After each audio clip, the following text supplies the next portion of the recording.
So this vehicle was the 2018 Range Rover Sport.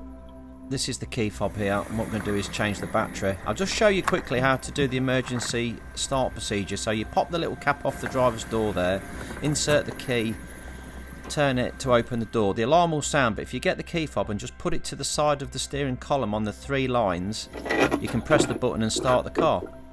So here we go, let's get into this. Let's replace the battery in this. First of all, we're going to press that little tab in the side. It can be a little bit tight. Stick your finger in there and pull the key out the end.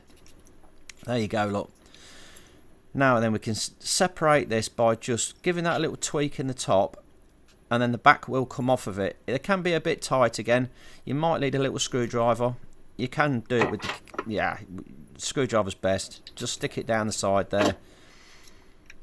Something, a knife or anything else would do it as well if you've got a little, just to, stick it in and give it a little tweak. And just pop it out. It will come.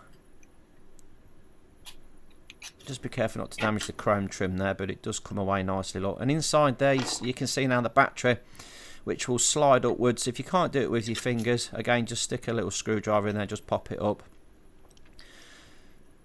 The positive is pointing upwards. It's the CR2032, £1.87 free delivery. There it is, look.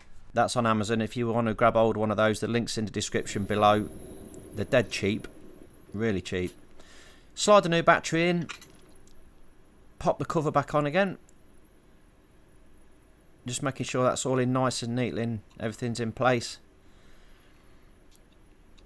Pop the back of the cover in first. Just give it a little press and it will click into place like that.